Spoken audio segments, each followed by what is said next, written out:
All right, boys and girls. So I have a great interview planned with you guys today. I am joined by M. M is one of the barbers inside of Elevated Mentorship. M, how long have we been working together? Like almost over 2 years now, I think? It's going to be 2 years in a couple weeks. No shit. Okay, cool. That's crazy. So like when you first came in, and I remember doing your call with you overall, you were charging like what, 40, 45, 55 or something like that? Yeah. It was like 45, 55 for the haircut, and then beard was probably 60. I don't remember. Really. Cool. And then now, obviously, you were living in Boston at that point in time. We were able to scale up to $100. And then equally, just recently this year, like a couple months ago, we moved from Boston to Rhode Island, Providence, Rhode Island, correct? Providence, Rhode Island, yeah. With zero clientele. In 30 days, you went from no clientele to basically like making 12K months, or maybe took 60 days overall. Went from 75 to 100. And basically, I brought Em on to talk about their journey overall inside the barber industry and really how basically, Em, you went ahead and scaled up, and also to your experience working with us inside of Elevated Mentorship. So I guess to start off, like before we kind of get in the nitty gritty of like scaling a business up, like kind of take me through like how did you become a barber? How did you find barbering? Was it something you did and went to like immediately early on? Was it something a craft you went to and found along the way? Like how did you come along barbering? No, I like went to college. I did not plan on becoming a barber. Like I've had like a bunch of different lives actually, but I became a barber. I remember like feeling like there wasn't.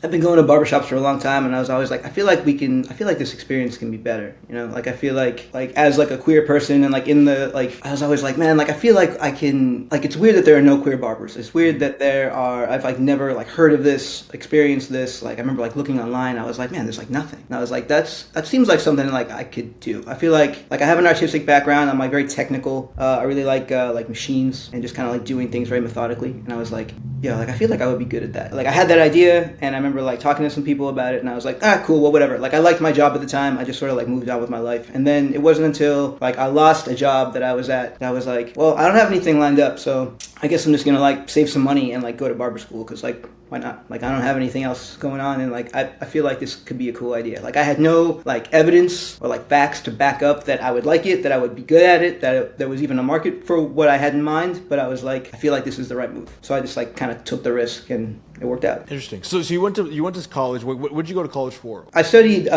visual art and acting. Really? Yeah. You want to be an actor? Was that like the pathway like you saw for yourself early on, and then kind of just like, I don't know, you just kind of like did these other jobs, kind of like didn't want to go in that direction, or what happened? Yeah, as a kid, I was like cool, like acting or just like art in general. And then I like pursued it a little bit after college, maybe for like a year and a half. And then I was like, I just was completely lacking in discipline. So I was like, I don't feel like compelled to be serious about this, because I was like 22 or whatever. And I just had, my priorities were not serious at the time. So even though like I thought that this was going to be what I was going to do, I was completely lacking in discipline. So I ended up kind of like jumping around a little bit over the next few years. I ended up working in the bicycle industry for a while. And that was like, I was like a bike mechanic, and then I got into bike frame fabrication, so that was like metalworking, like a machinist and a welder, and was kind of just in that like kind of like the more like technical end of things, like creating stuff, but not in any kind of creative, like it wasn't really creative, it was just very like methodical, and which I liked. But the thing about cutting hair that appealed to me was that it's technical and it's also creative, and I feel like it ticked those boxes for me. Yeah, kind of ticked like all the boxes you kind of interested in. Now, like you went into barbering, obviously. I went to barber school. Like, did you have like all of a sudden like discipline pop up for you when you started barbering? Were you still like undisciplined? Like what kind of occurred like was there a big change once you went into barbering overall, or what happened? So I was working at a bar. So I lost this job that I was at, this like welder machinist job at this bike frame fabrication company. So I ended up working at a bar for a while, and was like, I'm right, so now I'm gonna go to barber school. So I saved money for like a year to go to barber school, and then went to barber school, continued to work at the bar. So like working in a bar is a lot of fun. There's a lot of drinking and like partying that just is kind of built into that line of work. So like, I mean, I was disciplined in the sense that like I went to school, I finished, it was really important to me to go. So like, yeah, there was like discipline in me, but I kind of chose to, I used it very selectively, I guess. Sure. So it wasn't until like, so I started cutting hair like end of 2019, obviously March 2020, everything closed down. Kind of was it, it sucked. It was scary. Like no clients, had to do house calls, was really kind of like, thought it was fucked, but ended up being okay. So then when I got back to work, I was like, all right, now I want to be like more serious about this, but I was kind of like trying to just do it by myself. Didn't really work because I was lacking in discipline. So to answer your question, like no, like I EM brought the discipline out of me. So obviously like pandemic happened, then you were like trying to get things off the ground. After that, I mean, we started working and what, 2022 basically. So there was a 2-year time frame. What was kind of going on in your business? Like, what were you doing in your business? Like, how much were you making? What were you charging? Like, what was life like as a barber, I guess, in that sense for you? So I started at $35 for a haircut. And yeah, so I was cutting for, I guess, 4 months, a little bit less. Like, I started cutting the end of 2019, so like end of November. So like December, January, February, a little bit of March. So like just over 3 months of cutting at $35. And then things closed down, and then I went back to work after a couple months. So like I guess it was probably May or June of 2020.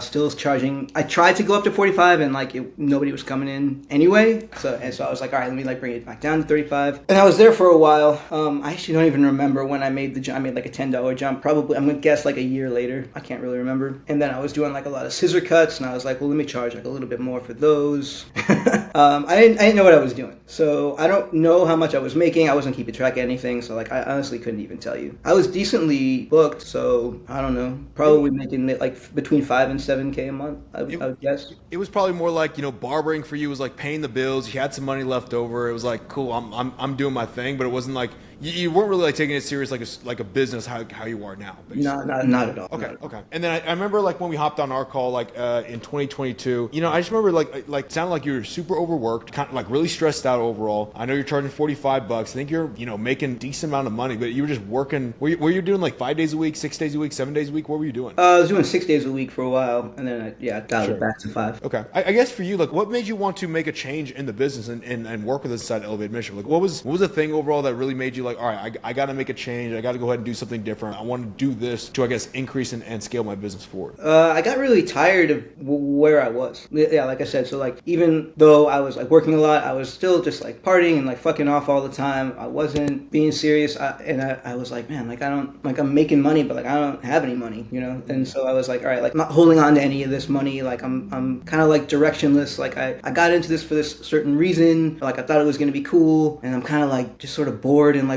I'm completely lacking in direction, and like this can't be it. This can't be all there is. And so I was like, I don't even remember like when the first time I saw you was. It must have been like YouTube or some shit. But I kind of was like, all right, this is like kind of interesting. Started listening to the podcast. Totally thought it was a scam for a while. Like, this guy definitely a scam. Fuck this guy. I was like, there's no way this is real. And then actually was hearing these kinds of things, these like interviews. Like I remember hearing like Paris and Greg and like some other people, and being like, oh shit, like these are like, and like looking at their Instagram and being like, oh, these are like real people. Like maybe this is not a scam. Yeah. And then okay, so you found me on YouTube overall. Obviously, we started to work together. I guess like that initial. I remember like maybe that first month, it kind of going on. Maybe those first early months before we really started getting it clicking with Instagram and stuff. Like what was kind of going through your head once you joined? I had never been in a position of like doing work after work, as a barber. So I was like, shit. So yeah, it was. I mean, I was pretty much booked all day. So like I go home and I'm like, the last thing I want to do is like like edit stuff or like do more work. It took a little while to kind of adjust to that, but making like the Q&As, I remember like I kind of like built my evenings around the Q&A calls. That's back when they were at night, and those were super helpful. Kind of just like Paris was my CSM. Kind of just like made it a priority to like get back to him every night, and it was a lot. Like I was completely overwhelmed and thought that I was just like doing everything wrong, but I was like, I figured if I just sort of like bashed my way through it, even if it was clumsy, even if it was not good, if I just like brutally forced my way through the awkward beginnings, that I would eventually get it, and I did. Yeah, that was one thing I recognized. I mean, of course, I remember asking you like, where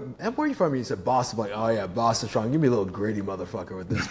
I remember just every Q&A call, you just come on like all this energy, like, I'm really trying with this thing. I'm like, we got it. It's gonna do this, this, and this. All right, and then you would do it, get a little bit better, and it just kept on that repetition over and over and over again, to where we find like again, I think the biggest thing was like trying to figure out like a content style or something to really like make the content work really well to start converting on new clients. What was that like for you when you started seeing everything kind of align? I mean, like obviously you were in a place where like the content was doing all right, but it wasn't getting the big numbers, it wasn't converting on new clients, and I felt like overnight, like probably within a couple day time span, you went from like kind of average to all of a sudden like hundreds of thousands of views, all these new clients come to your business, and you're like, shit, now I'm really overbooked. Like what did that feel like kind of going through that time period? It was great. I remember like I remember that Q&A call. Like I remember where I was. Like yeah, I was doing like we do like the 3 clip sequences, the action stuff, and then like the showcase. And I was like, man, like I don't know, this doesn't really work. Like I guess people are seeing it, but like I don't know. Like I'm kind of bored. Like I don't think this is really anything. And then it took me a while. I remember like get those basics down, like covers and actions, and like making them look good. And then you had like cleared me to try other stuff. So I was like, all right, let me try this consultation. I did one consultation, and I remember it got like 15K views or something. And before I'd been doing like, I was psyched if I got 1,000 views. Yeah. So I was like,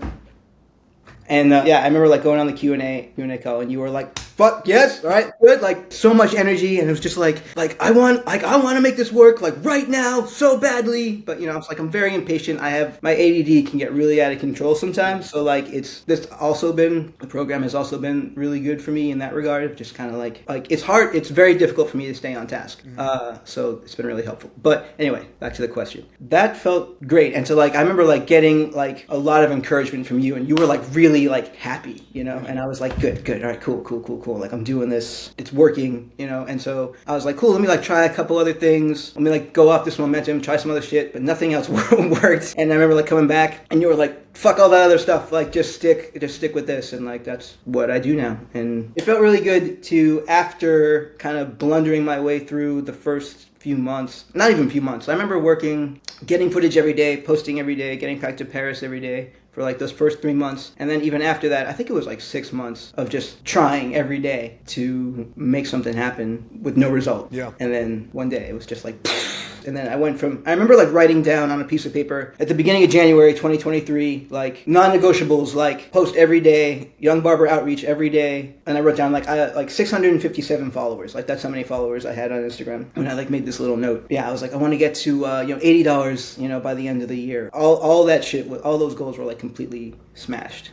Yeah, because like you went up to 100 pretty quickly. How quickly after that were you able to scale up to 100? So it was like the summer of 23 that things started like kind of popping off for me, and then I went up to 100 that September. So like maybe 8 months, maybe at most. Yeah, I mean less. Like it was, like I said, it was a lot of kind of spinning my wheels for a while, but then once it clicked, once I got it, I'd say like May, June, July, August, September. So like 5 months. And then like obviously you do consultations. They're a little bit different consultations overall, because I think every other barber in the industry kind of does like, what are we doing with your hair today, or like what's the main problem. Like I remember seeing on your content, you were basically giving a voice to like the LGBTQ community overall, of like talking about like what you talked about prior, about their experience in like the barber shops, or like, them not being as inclusive, like how they feel. I was like, this is exactly it. Like this is a market, like this is so perfect. You give people a voice, and you get to be almost a leader for this like content overall. And I remember you were a little hesitant overall. Like why were you kind of hesitant? Yeah, so I'm actually glad you brought this up. So like I said, like when I first had the idea of like even becoming a barber, I was like I feel like there's a market for this. I feel like there's a need for this. Like I would have liked this. I did it. It was kind of working for me, just kind of on my own, but like the marketing was terrible. So it was all kind of word of mouth, and it wasn't very like consistent. So when I joined EM, I was a little bit self-conscious, because nobody else in the program was like doing anything like that. Like a lot of my cuts include like a lot of scissor work. Yeah, I just felt like I was very much like not doing what everybody else in the program was doing, and I felt like a little kind of like an outsider. So when the consultation thing started to work, I remember I think I did it like one time without you telling me. Like before you told me to like kind of pursue this, I did it like one time, talking to like a transgender guy, and like I remember like just getting all this hate in the comments, and I was like, well, I'm not gonna do that anymore. Yeah. And then like, so I was like, forget it, and I just sort of like tabled it, or I was like, maybe I'll do it, but I'm not gonna worry about it right now. And then yeah, you I remember you bringing it up on a Q&A, and you were like, this is exactly what you need to do. Like I didn't even say shit to you. You brought it up, and I was like, that was huge for me. That was like kind of gave me, not kind of, it 100% like gave me like kind of the confidence. Like I really trust you, and I like trust like what you have to say like regarding my business. So when you were like, this is what you need to do, I was like, well, fuck, all right, then I guess like it doesn't really matter if it makes me uncomfortable, or if I'm like a little like reluctant, a little nervous about it. Like I just have to fucking do it now. I guess looking back on that, like how do you feel about the content you make now? Because obviously I remember having that conversation with you, because you were like, I don't know. I was like, this is it. Like you like I could already see the potential in terms of like, again, to you being a voice, you being a leader here for the community overall and really bringing this conversation to the forefront, especially on social media. I guess looking back, how do you feel about the content you make now? I don't know, a lot of different ways. I know that like a lot of people really appreciate it and that feels really good. I always just want to do better. So I'm kind of like, all right, like cool, I've been doing this for a little while, but like now I'm kind of like, yeah, I go through periods where I feel kind of bored with it. And I just have to keep coming back to like, all right, but like people do really appreciate this. And like at the end of the day, like it's bringing people in, you know? So like you can't really argue with that. We can't really argue with the fact that like people, I have like a hard time even like getting through my DMs like most of the time because people are just like hitting me up and like with questions or just like wanting to get in touch or like whatever, just like telling me that what I do is like really important, which is like so amazing, you know?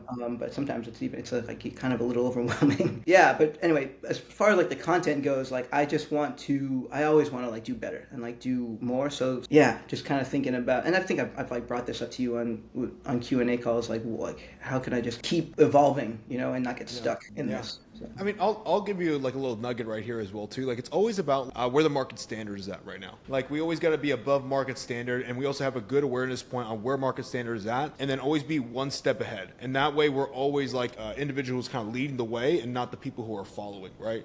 And right now, you created like a new standard for like content in that community overall. Of course, we talked about before, like we see other people like starting to like copy and do the content as well too. In my opinion, it's good for you because now you get to see maybe how other people would do things overall, and you could spurn off other ideas of like, okay, cool, this is what the next level of this looks like, right? In terms of like conversation, in terms of like editing, in terms of content styles as well too. And again, you just need to be like that one step ahead. And again, it just comes down to, again, being aware of the market, being aware of the players in the market. What are they doing? What's working for them? What's not working for them? And kind of like you have a very interesting place in the market because again, you were basically first to market in this like niche overall, right? You were first to market to really make this content, grows over a period of time, and you also have all the experience on the back end of things as well too. It's kind of similar to me with like new era barbering. I get all this experience of like everything I had to been through in like the last like 5 years, and you kind of get to see like where things are heading and what things are working, not working, where people are like, I mean, you get to see where people are making mistakes at as well too. Right? And like, okay, cool. Don't go down that path. Keep on going down this path overall. And so you just have a good bird's eye view. My one recommendation to you, Em, would be to like, I don't think it's ever going to happen. And this is why I respect you so much too, Em. You are such a hard worker. Like you got that grit in you. And I absolutely love that. I know you're going to have that thing in you that never wants you to like fail or not fall off. You're always going to come back on. And so you're always going to be watching, thinking, and doing the thing. The thing that's going to hurt other people is they get comfortable, right? Or they think, okay, cool. Oh, this is it. This is always going to work. It's like, honestly, what's working now is not going to work 12 months from now, right? What's working 12 months from now is not going to work 24 months from then either as well too. And so as long as you keep on pushing, staying on the forefront of things, keep being innovative, keep thinking of new ideas, you'll be solid. I guess for you, I mean, obviously you had that, you were in Boston. Of course you moved again to like Rhode Island, went from 0 to 12K. And what was the time frame overall that you did that with zero clientele? I mean, I guess it was a little less, probably like 6 weeks. Yeah, because it was like $75 for the first month. Yeah, and then 30 days later, I went back up to 100. Yeah. So, just this past week, and it was like, oh, cool. I'm on track to do like 12K this month. And like in Boston, it was more like I was doing like 14K like pretty regularly. So I feel like I'll be able to get back up to that pretty quick too. Absolutely. And here's one thing, right? Like I think a lot of barbers, like they're always nervous about like moving to a different state or a different city overall because you have to do that long-term buildup. I mean, we've seen Tough overall. Like Tough went from again to 0 to like 10K a month. It took him 5 months going from like Las Vegas to Miami. You literally did in 6 weeks, going from 0 to 12K months,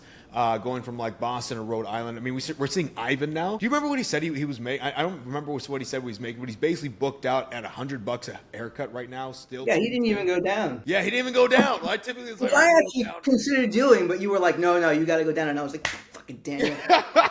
Yeah. Again, dude, that's what, like, again, dude, now I'm like going to study, okay, Ivan, here's what worked for him. Here's what we need to implement in that. But, you know, if you ever want to, I mean, if you want to come down to Miami, you know, we know the playbook now for this. So, like, at the end of the day, like, for you, I guess, how much more, like, freedom does it give you knowing that, like, hey, no matter what, I'm not strapped to a city. I can literally move my barbering business to wherever I want to reside at, and I can rebuild my clientele in the snap of a finger. I'm not going to wait years to build this thing back up again. Yeah. I mean, it's pretty nice. I moved, like, a little over an hour away. So it's like some people who I cut in Boston still come, you know, so that helped. Yeah, I feel like it's all about if you're pushing yourself on social media, people travel to see Ivan, people travel to see Tough, people travel to see me. So So people are doing that. Like, it doesn't matter where you are. I guess for you, I guess reflecting maybe over the last 2 years or so, like working together and like working on a Q&A call, scaling the business, like what's been like that one biggest lesson or biggest moment that like you saw, I guess, propel you forward and have the biggest amount of ROI in the business or growth in the business? Okay, so I think there's a few. Not being afraid of failure, I feel like, is a huge one. That kept me kind of from doing a lot, you know? And I think that, yeah, working with you really helped me to get over that. And that was a huge obstacle for me. Really afraid to like look, you know, kind of look stupid, like do shit that like doesn't work. So yeah, not being afraid of failure is huge lesson. Tuning out the noise also, like I started doing this different kind of content, centering my consultations around like queer people, transgender people, and like sort of centering it around not just like their hair, but also like their experience, you know, how their hair is important to how they present themselves and like who like their identity, which I think is the case for a lot of people. You know, that's not unique to queer people, but like queer people kind of think about it probably a little bit more because they a lot of time have a harder time like accessing that kind of service in a comfortable way. I'm centering my content around this kind of variance, this kind of subject matter, and there's a lot of hate coming in. And I remember getting on a Q&A call with you and kind of being like, yo dude, like these people are like saying some horrible stuff about me, about the clients. Like that makes me, you know, obviously that does not feel good. You know, I feel bad that like the people in these videos are reading this stuff and you were just sort of like, just tune all that out. That kind of tuning out the noise, the not looking at the comments, the not worrying about what those idiots have to say is like just a microcosm of like life, you know? Like I think tuning out the noise in general, like whether it be good or bad, honestly, like because I don't want to ever get like an inflated sense of self, and I also never don't want to think that I'm like shit either, you know? I think that keeping focus, which can be really difficult for me at times, and just tuning out the noise was really a huge thing to learn as well. Also just like pushing myself, like just being like understanding that I'm able to do more than I previously thought that I could do, and expecting more of myself. I remember thinking like charging $70 for a haircut. I was like, oh wow, I will have made it when that happens. You know, yeah. Like I was really like, wow, like cool, like I was set for the rest of my life, and it's like it's like so crazy to think about that now. And also like I remember you tell me at one point like I need to be like have like a little bit more of like a villain, you know, mentality, and then like I remember like thinking about that a lot too, is kind of like not being afraid to sort of like embrace like the dark side, like Tim Grover calls it in his books. Like I think that is an important part of yourself, like for anybody to be able to access in order to like continue to stay like focused and determined and like understand like why they want to do whatever it is they want to do. To get to a level like, you know, overall that you want to get to, you're gonna have to like give up a lot of comfort and complacency, right? And comfort and complacency is like, it's fun to be in. It's kind of like, it's nice to be in. It's relaxing, right? And you kind of need that side of you to really like press down and like, all right, I got to get this thing up to a different level. Like you got to think, okay, cool. You got to go, I call it going dog, right? You got to be a dog at the end of the day. You got to really press down. You got to really grit your teeth. Cause like, especially in business, I'm sure you've experienced shit's getting thrown at you every single day, right? Mm-hmm. And there's a lot of problems that pop up every single day, every month overall, every year in the business. And it's like, how do you face these challenges? Do you kind of like, does your tail go between your legs, or do you really kind of like grit your teeth and get excited about it a little bit to like face these challenges? I think like you were talking about as well too, like I really wanted you to like not focus so much on the hate, because I knew the message you were putting out there. I knew like the stories that you're putting out there was much more important than maybe it was, of course, was more important than like anybody who was hating, saying nasty stuff on your profile.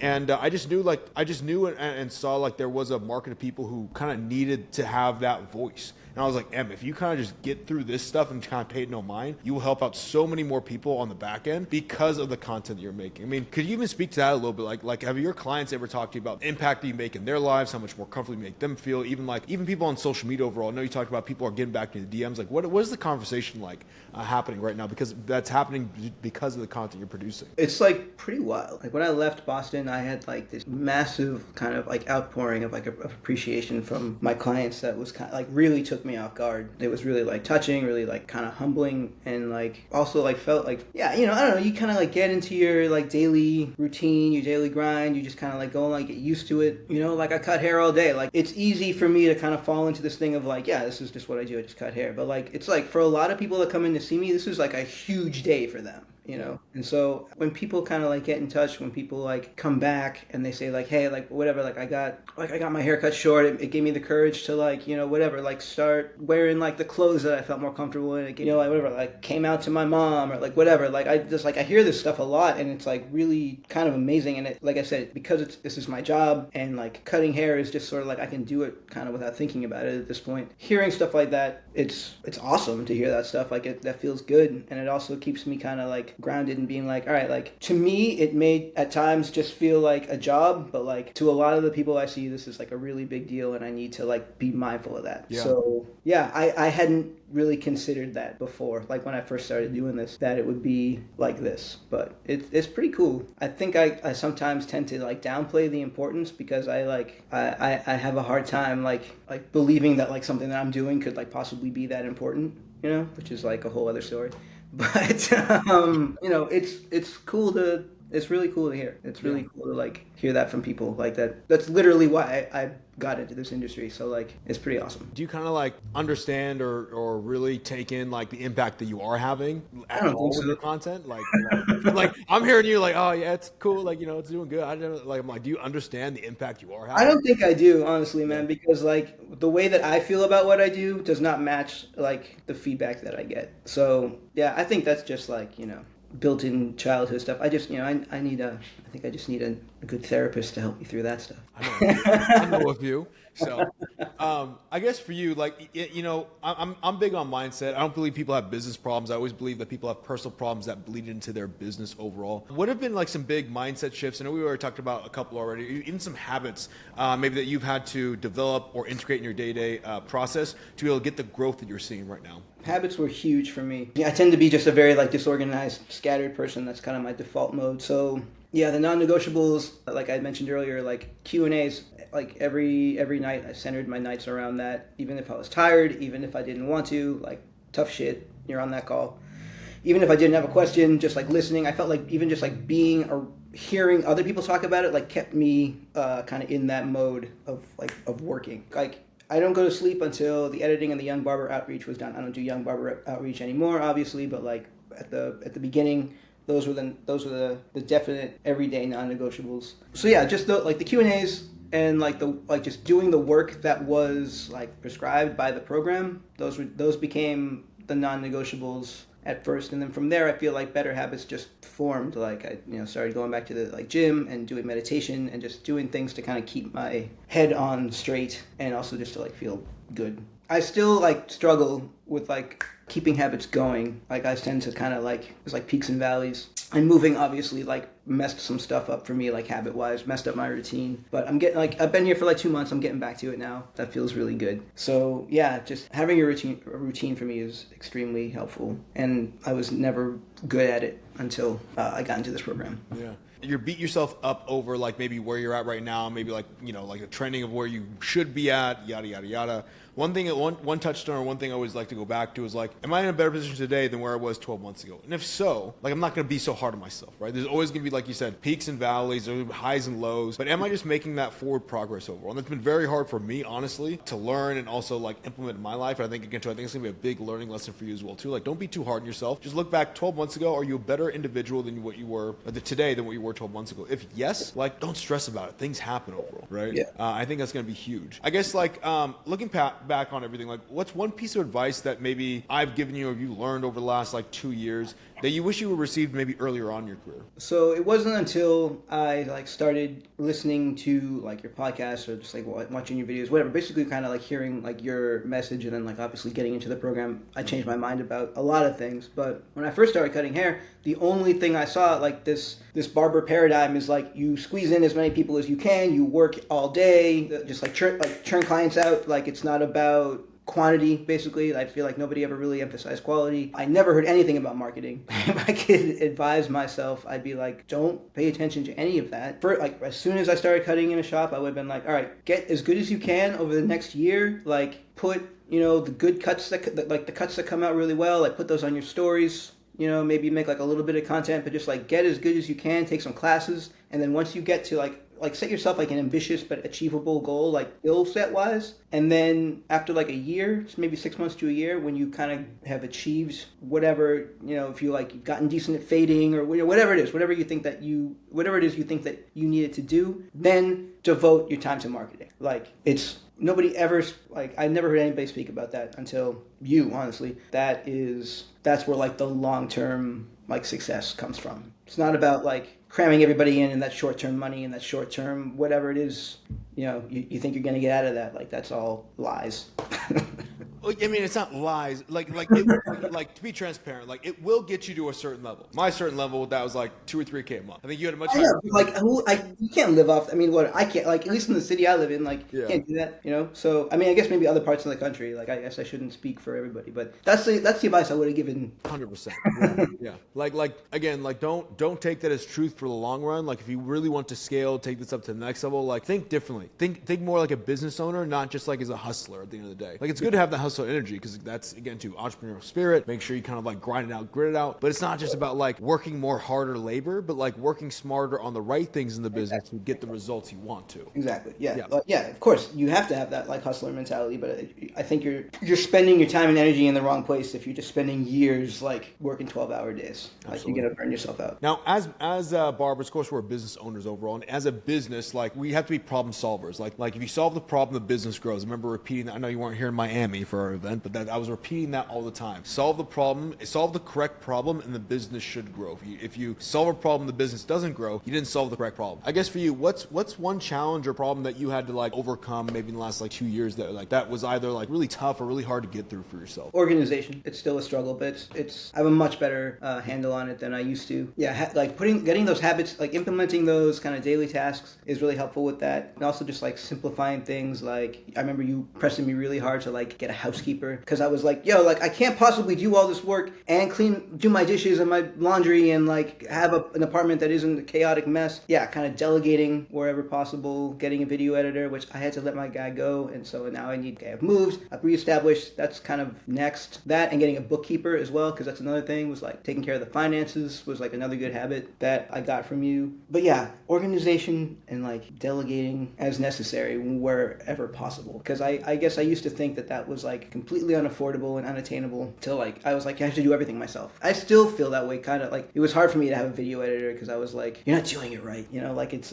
hard to like kind of relinquish that control when it comes to like something that is very important to you. At least I feel that way. So yeah, having those kind of like, or I guess having enough like self-awareness, I need to be more organized and like I can get help, you know, it doesn't have to all fall on me.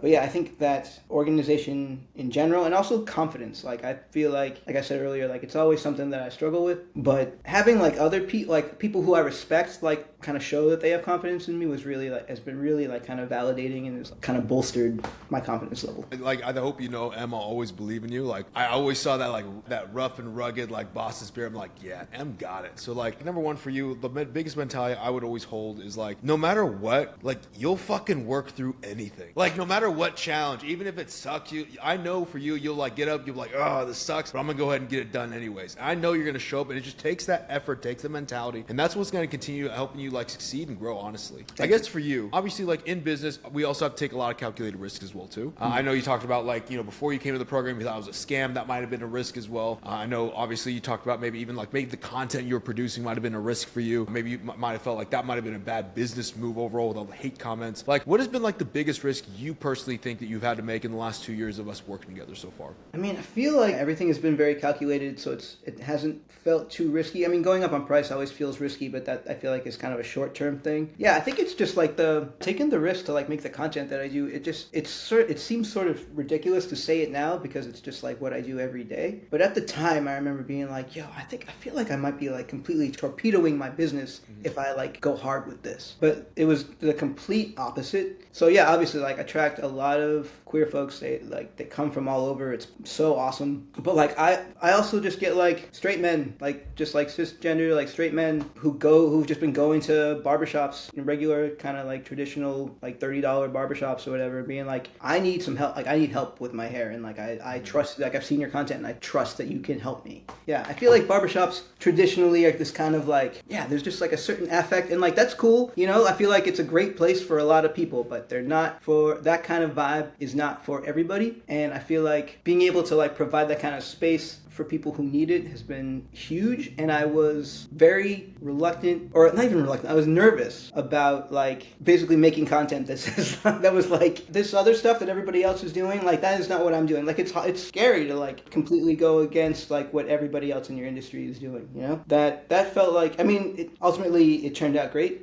but at the time it felt risky. But having you like kind of encourage me to do it made it feel better, I guess. Yeah. It's always a risk, like in the time being, but in the rearview mirror, you're like, that should have been obvious. Like that would have worked out regardless. But like, And I try to keep that in mind. Actually, whenever I'm nervous about something, being like, you were nervous about a lot of shit. Like it's fine. yeah. And I think it's just like part of being a human, right? Like everything seems like a risk until like you do it, and then it's like, oh yeah, of course that was supposed to happen overall. Yeah, that was supposed to work, right? Yeah, it seems like impossible. It's like, well, no one's ever like, yeah. I just felt like I was like, nobody does this, or like, I shouldn't say that. Like people do it, but nobody is putting themselves out there. You know, like I had never seen anybody on social media doing it, which isn't to say that nobody was doing it, because I'm sure they were. But like, I was like, yeah, getting in people's faces about it, and I was like, this is a little stressful. And I like, yeah, because especially like I started reading comments, and I put an end to that real quick. But yeah, it felt risky. But yeah. Number one rule: never read the comments, especially if you got some bangers. Don't even know. I guess for you now, right? Like if you could go back to the day, maybe like when you started the program, what advice would you give yourself knowing what you know now? So I'd say I would tell myself to just like listen to my gut. You know, like what you do well. Like I said, like I came into the program, I kind of felt like a little bit of an outsider. Like I was doing stuff. I felt like I didn't see like other people really doing it. Just even like the types of haircuts that they were doing and like the covers they were making and the content that they were putting out. I was like, I don't do hairlines. Like I don't do like I do beards, but like not like Nicolo does, not like Greg does. You know, like I was like, I don't know, man. Like I felt like the people who were doing really well and like getting the results. I was like, I don't really do what they do. Except Anna. Anna was like kind of huge. I was like, Anna she does some of this like same type of stuff, and that was really helpful. Anyway, getting off track. So I'd say like don't worry about like not being like everybody else. Like just do what you do. Don't try to like force yourself to like fit into. And I guess I also felt like there was like a certain mold. Like at times I was like, I feel like Paris is trying to like fit me into this box that like I'm not in, but he wasn't. It was just me like thinking that he was, and like I was kind of like being like my own enemy in that, sort of like working against myself. And I was like, you don't have to like, don't worry about that. Just like do what you do. Just try something, even if it feels a little bit uncomfortable. Like I would just tell myself like, you're gonna fail and that's okay. Like just try it, evaluate it, and improve it. You know, like you're gonna try, you're gonna fail. So then just evaluate, iterate, you know, and improve and get help. You know, like don't try and do like you're in this program for a reason. Like you fucking paid all this money. Like take advantage of it. I think it took a little while to like kind of get out of my own way. Yeah, like understand that there's a method to the madness. Like obviously, like we don't want anybody to just make cookie cutter like content, but there is a process overall. Especially if you never made content overall. Like there's a process to like get things up to market standard before you can start making the content like what you're making right now to get the crazy views and like crazy business results. Because again, you can't expect somebody who's never taken a video on their phone or edited anything all of a sudden to have these great ideas and great creations. There's always like a build-up process and a nurturing process to get somebody built up into that. What I would love for you to do next, and like to kind of finish us off on this interview overall, think about maybe like the barber who might be watching this interview, who sees you as an inspiration, looks up to you in terms of content-wise, might be struggling, might be in the same position that you were prior. Like what is one piece of advice that you would give to them to kind of get them through that period of time, or what's one message you want to say to them overall? So for anybody who's watching, obviously this interview, obviously Em is one of the private clients we work with inside of Elevated Mentorship, and we work with barbers, let's say in not only the United States, in Canada, Australia. We have some barbers in the UK, in Dubai, and all over the world who've helped not only generate more new clients, but also scale their business utilizing social media. Now, if you want to go ahead and like maybe learn and see what we have to offer as well, to like maybe what is the next step for you in growing your business, get results similar like Em, what I'll go ahead and do is I'll put a link down below in the comments. You can go ahead and book a 15-minute call with my team. We'll ask some questions. We'll give you some a better pathway overall and a directional point to go in with your business. And of course, if you're interested in working with us, you can bring that up on the call. We'll take over, or we'll show you exactly what that looks like on that side as well too. But at least you get some free resources on that call. So Em, go ahead. What's your message overall? If you want to try something, try it. If you fail, good. That means you can improve. Don't let discouragement stop you. Push through the discouragement. You have to be willing to keep going, to like try new stuff and improve and work every day for months on end sometimes, even when it looks like nothing is changing and you're not getting any better. You just have to keep going. Like you are guaranteed not to get anywhere if you don't try or if you quit. And so you may as well just keep pushing. I feel like it's extremely common for people to be like, I have this great idea, and then they try it once or twice and it doesn't work, or it doesn't go as well as they had planned, and they're like, oh, that was a stupid idea, and they never try again. So I would say, don't do that. Don't try to be like other people. I mean, I think it's important to kind of like study other people and like take elements from other people, but like don't try and be like other people. Don't try to be someone else. Like use your gifts, your talents, like your personality. So like take your business, take your, whatever it is you're trying to do in the direction that you want to take it. And you just have to be willing to work. And that includes like sacrificing things that you may feel like are important, but it's sort of like get your priorities in order, like what actually is important to you. And if it is your business, or if it is, whatever it is, like you need to be willing to pour into that as much as you are physically able to every day. So, number one, first of all, appreciate you. Thank you so much for hopping on this interview. And number two, I just want to give you your flowers for not only, I remember our first call, how nervous you were overall. I remember those first couple months, how much work and how much frustration you're going through about like you really want to make this work. Really just taking overall like not only the impact you're making in the barber industry, also for the LGBTQ community, as well as just like your growth over the last couple of years as well too. From where you were to where you're at right now. Really just sit with that overall. I'm very proud of you, number one. And I hope next time we throw an event, you're actually there next time, okay? So I'll see you in Miami. Hopefully soon. Other than that, looking forward to see your growth and everything else. Yeah, I just want to say like thank you to you, and you like changed my life. So if anyone's watching this or listening to this and you're like kind of on the fence, I felt like for me, like I had this kind of ambition and like driving me for my whole life, but I never knew where to put it. And I feel like now I do. So if anyone's listening to this and you're kind of on the fence, this all sounds really good, but you're like nervous about whatever, I feel like everyone's always got excuses. Like just do it, man. Like if you are willing to like work and like get serious about what it is you want to accomplish, like you can do it. And like, but you need help. So just take the help. Bottom line is like, thank you, Daniel. Thank you. Thank you. For those of you who want to follow I'll make sure to put your TikTok and also like Instagram in the comments or in the description below. And with that, boys and girls, I'll see you guys on the next one.